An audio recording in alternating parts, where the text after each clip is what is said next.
Madame, mademoiselle, monsieur, bonsoir et bienvenue. Jacques Aristide à Washington, ravi de vous retrouver dans Le Monde aujourd'hui. À la une de l'actualité ce soir.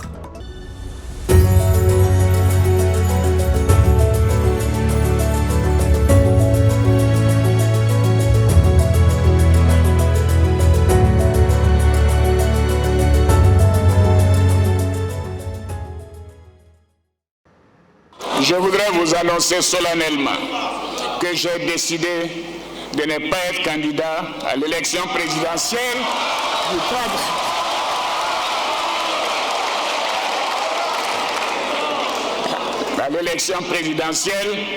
du 31 octobre 2020 et de transférer le pouvoir à une jeune génération.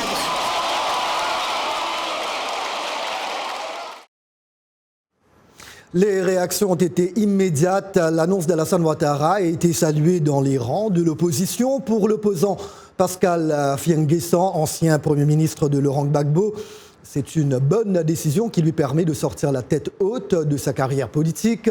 Il s'agit d'un acte important, ajoute-t-il, afin d'apaiser l'environnement, de clarifier le jeu politique et d'offrir l'opportunité à la nouvelle génération de faire ses preuves. Mais sentiment mitigé dans le camp du président. Certains qui espéraient le voir briguer un troisième mandat, comme le ministre Mamadou Touré, porte-parole adjoint du gouvernement, se disent partagés entre tristesse et respect. La rue a également réagi, comme à Yamoussoukro et Abidjan. Je crois que c'est une très bonne annonce pour le peuple ivoirien et même pour l'Afrique. Parce que je crois que ce genre de déclaration, ce genre de choses, c'est bon pour notre démocratie. Et puis, ça dénote du caractère d'un homme d'État. Parce que je crois que depuis un certain moment, il y avait un certain débat autour de cette troisième candidature. Mais il a tenté de rassurer le peuple, il a tenté de rassurer ses opposants. Seulement les gens n'y croyaient pas et je crois que l'information est la bienvenue. Les enfants, moi je peux même que ce soit la jeunesse maintenant qui se représente à la candidature de la présidence. Tu comprends, non? Alassane Ouattara, c'est petit à lui. Hein? Il y a Soro qui est là. Et puis le FP aussi, c'est petit comme les Blé Goudé.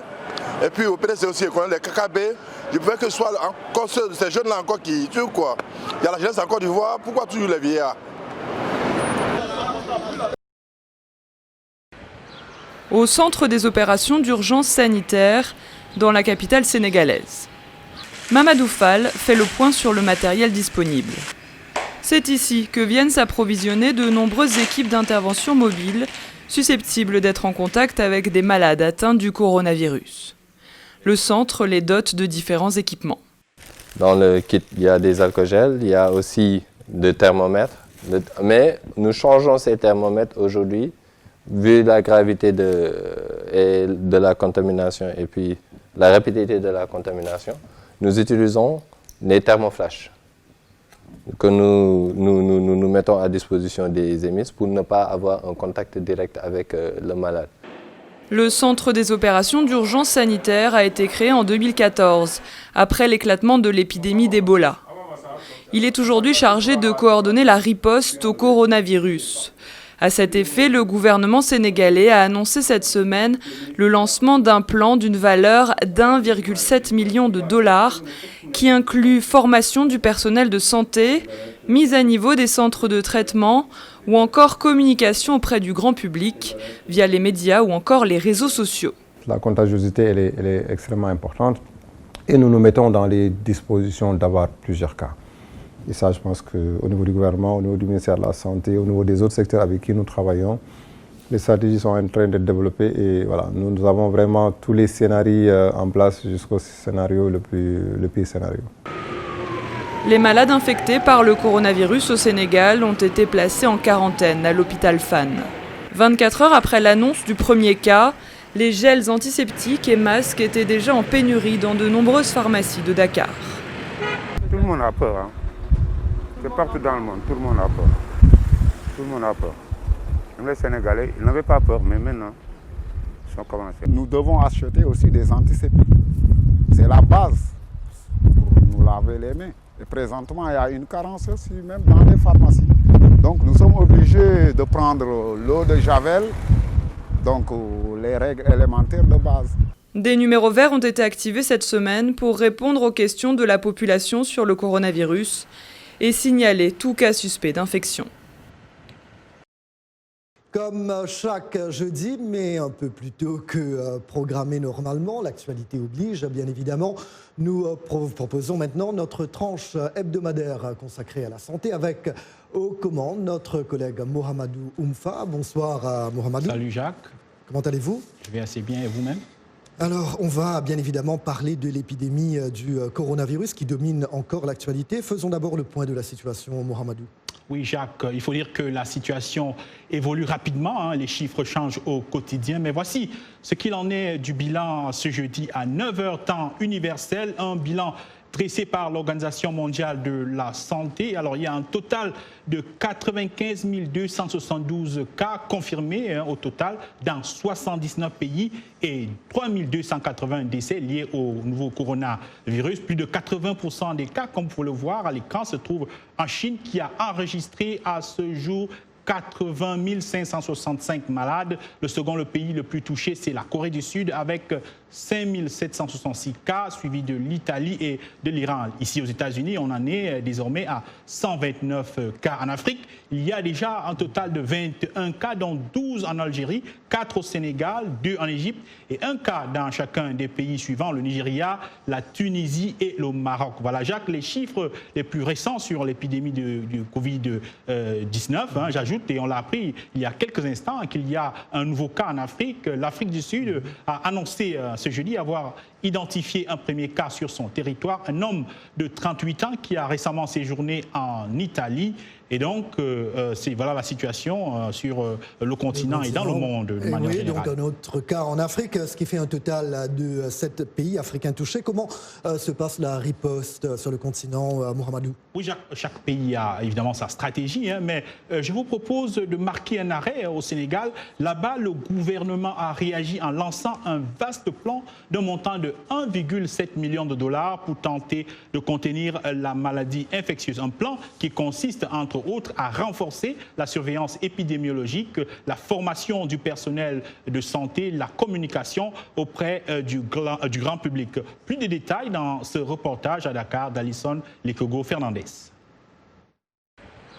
Au centre des opérations d'urgence sanitaire dans la capitale sénégalaise. Mamadou Fall fait le point sur le matériel disponible.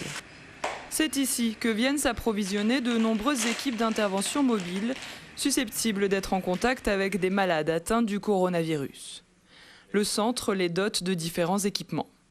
Dans le kit, il y a des alcogels, il y a aussi des thermomètres. Mais nous changeons ces thermomètres aujourd'hui, vu la gravité de la contamination et puis la rapidité de la contamination. Nous utilisons les thermoflash que nous mettons à disposition des EMIS pour ne pas avoir un contact direct avec le malade. Le centre des opérations d'urgence sanitaire a été créé en 2014, après l'éclatement de l'épidémie d'Ebola. Il est aujourd'hui chargé de coordonner la riposte au coronavirus. À cet effet, le gouvernement sénégalais a annoncé cette semaine le lancement d'un plan d'une valeur d'1,7 million de dollars qui inclut formation du personnel de santé, mise à niveau des centres de traitement ou encore communication auprès du grand public via les médias ou encore les réseaux sociaux. La contagiosité, elle est extrêmement importante et nous nous mettons dans les dispositions d'avoir plusieurs cas. Et ça, je pense qu'au niveau du gouvernement, au niveau du ministère de la Santé, au niveau des autres secteurs avec qui nous travaillons, les stratégies sont en train d'être développées et voilà, nous avons vraiment tous les scénarios en place jusqu'au scénario le pire scénario. Les malades infectés par le coronavirus au Sénégal ont été placés en quarantaine à l'hôpital Fann. 24 heures après l'annonce du premier cas, les gels antiseptiques et masques étaient déjà en pénurie dans de nombreuses pharmacies de Dakar. Tout le monde a peur. C'est partout dans le monde, tout le monde a peur. Tout le monde a peur.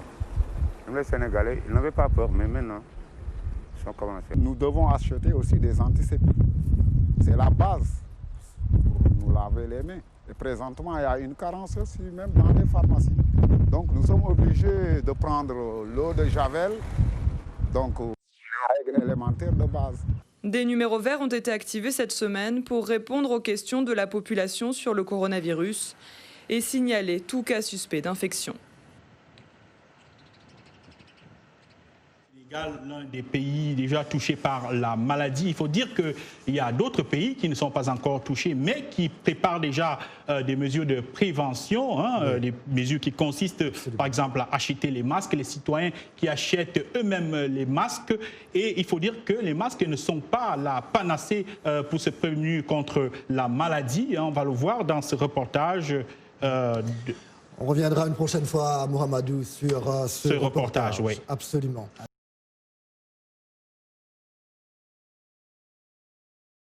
Nous menons beaucoup d'activités avec notre communauté afin d'attendre un changement.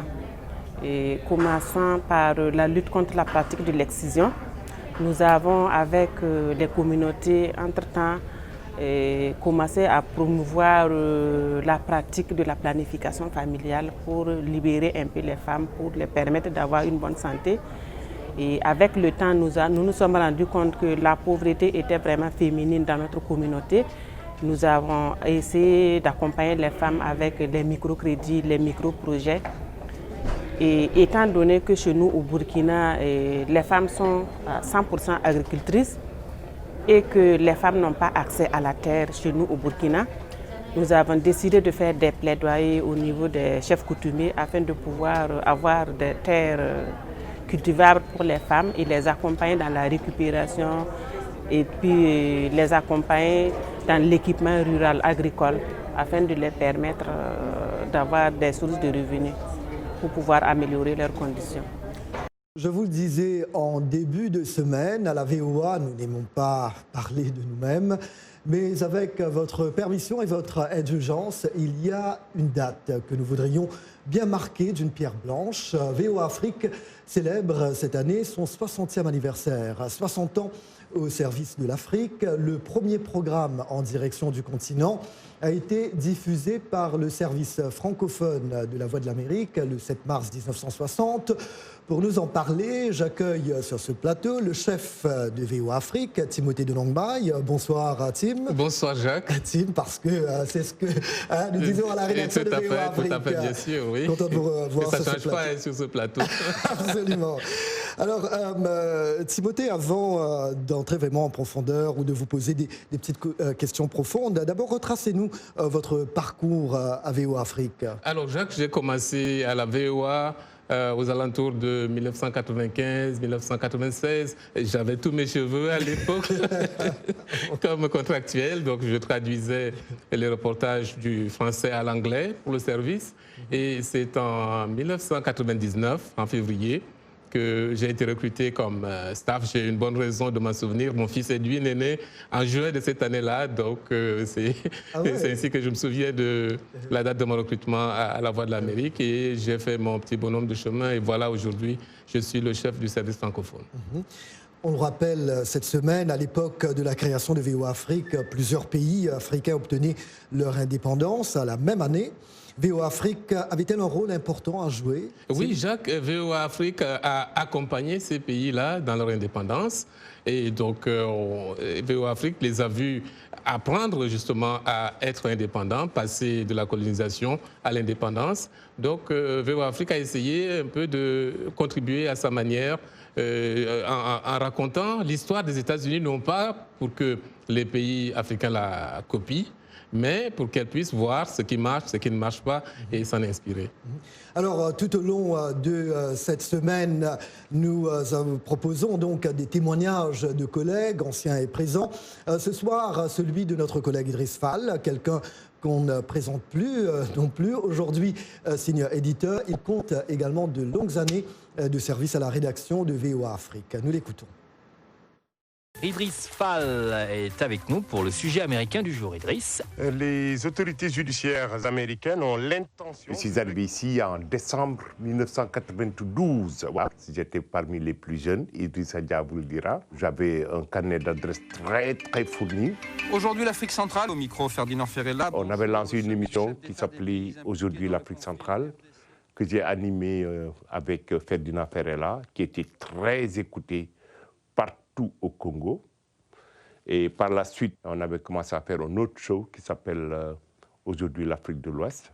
2009, j'ai interviewé Abdoulaye Wade ici, au Village. Et que dans l'interview, Abdoulaye Wade me dit que lui, il est candidat pour un 3e mandat. Je sors de l'hôtel, j'appelle grand Idriss Seydou Dia, qui était mon chef. Il me dit non, tu ne passes pas par le bureau, tu vas directement au studio 13, tu vas mettre ça sur les ondes. Calme ton truc. Et ils m'ont pris dans le journal et on a balancé ce truc. Le lendemain, il y a 45 agences de presse dans le monde qui ont voulu avoir ce son-là où Abdoulaye Wade, depuis Washington, déclare qu'il est candidat à la présidence pour un 3e mandat et il sera battu par un certain Macky Sall. Du blues au jazz. Notre invité... Entre mon arrivée aujourd'hui, c'est des époques différentes, c'est un public différent.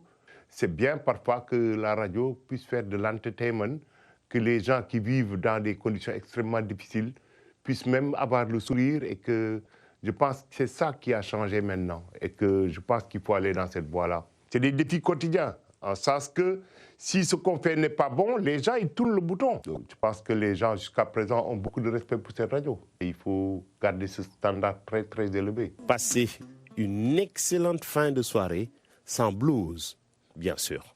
Voilà des propos recueillis par Arzouma Compaoré, une voix, un visage que nous connaissons certainement, à VOA Afrique, Michel Joseph, qui me rejoint sur ce plateau également. Michel, combien d'années de service comptez-vous à VOA Afrique et comment avez-vous vu évoluer ce département au sein de cette grande maison qu'est la Voix de l'Amérique? En 2 mots, si vous pouvez, comme dans le temps file malheureusement, Michel. Ouais, comme la petite minute que l'Anglais Express. Voilà. Ça fait 33 ans que je suis là. Je suis arrivée en novembre 1987. Oui. J'étais toute jeune et je ne pensais pas que j'allais rester, en fait. C'était comme je suis arrivée un peu comme un contractor. Oui. Et finalement, j'ai fait ma carrière ici. Les temps forts, c'était surtout ce décalage, enfin ce mouvement de la bande magnétique au numérique. Ça, c'était vraiment la transformation totale qu'on a eue. L'introduction de l'anglais, justement, quand on a demandé « mais qui va faire l'anglais? Qui peut animer ces leçons d'anglais ?» J'ai dit « moi, je suis bilingue, je peux le faire et j'aimerais le faire ». Et c'est comme ça que j'ai commencé. Merci bien, Michel. Merci. Très rapidement, Tim, si vous pouvez, évidemment, on sait qu'il y a ce merveilleux partenariat avec des radios et télé en Afrique, n'est-ce pas? Mais en 2 mots, si vous pouvez, des projets à venir? Alors, les projets à venir, déjà, notre service web qui sera étoffé, puisque les jeunes maintenant consomment beaucoup plus les vidéos, les médias sociaux, donc étoffer notre service web. Renforcer aussi le partenariat avec nos stations partenaires en Afrique, avec des coproductions, et remettre les auditeurs, les téléspectateurs en première place, comme toujours. Merci bien. Timothée de Langmaille, chef de VOA Afrique, et Michel Joseph, notre collègue que nous aimons évidemment à VOA Afrique. Merci. Et quelqu'un? Bonsoir Jacques et bonsoir à tous. L'ancien président de la Fédération ghanéenne de football a été inculpé d'escroquerie. Kwesi Nyantakyi a été mis en cause par une enquête journalistique. Dans un documentaire d'investigation sorti en juin 2018, une équipe sous l'égide du célèbre journaliste ghanéen Anas Aremayai Anas a piégé en caméra cachée des dizaines d'arbitres ghanéens et plusieurs dirigeants de la Fédération ghanéenne de football, dont son président, en leur promettant des pots de vin. Kwesi Nyantakyi s'est vu invité dans un pays du Moyen-Orient pour négocier avec un riche investisseur qui lui propose de sponsoriser le football ghanéen après lui avoir offert $65 000. Le contrat s'élèvera à $15 millions, lui promet le faux homme d'affaires qui dit lui avoir réservé une part personnelle de $4,5 millions. Et puis, la FIFA a tranché le litige tout-puissant Mazembe, Ben Malango et Raja Casablanca. L'instance mondiale du football a ordonné à Ben Malango et au Raja Casablanca, son nouveau club, de verser une indemnité compensatrice de plus de $296 000 au tout-puissant Mazembe, l'ancien club du joueur congolais. Le club de Lubumbashi contestait le transfert de Ben Malango au Raja à l'été 2019, estimant que le joueur était toujours sous contrat avec les Corbeaux. Le tout-puissant Mazembe réclamait $5 millions, une suspension de 6 mois du joueur et une interdiction de recrutement du Raja. Les deux clubs s'affrontent ce samedi en quart de finale retour de la Ligue des Champions. À l'aller, on se rappelle au Maroc, le Raja s'est imposé 2-0, dont un but justement de Ben Malango contre ses anciens coéquipiers. Athlétisme, pour finir, le Maroc et le Nigeria ont été placés sous haute surveillance de l'antidopage. Les deux pays ont été ajoutés à la liste des nations présentant le plus haut risque de dopage par l'unité d'intégrité de l'athlétisme. Les pays sont classés en 3 catégories. A, qui représente le plus haut risque de dopage, B et C, bien sûr, pour le risque le plus faible. Le Maroc et le Nigeria ont rejoint la catégorie A, qui est celle qui regroupe les nations qui doivent s'assurer que chacun de leurs athlètes sélectionnés pour les Jeux Olympiques de Tokyo 2020 ait subi au moins 3 tests antidopage inopinés et hors compétition dans les 10 mois qui précèdent les Jeux. Voilà, c'est tout pour les sports. On se retrouve demain. Au revoir. Merci bien, Yacouba Ouedraogo. À demain. Le temps file, n'est-ce pas? Et voilà, point final à ce journal. Merci de l'avoir suivi. Rendez-vous demain, même heure, même endroit. Un grand merci à vous.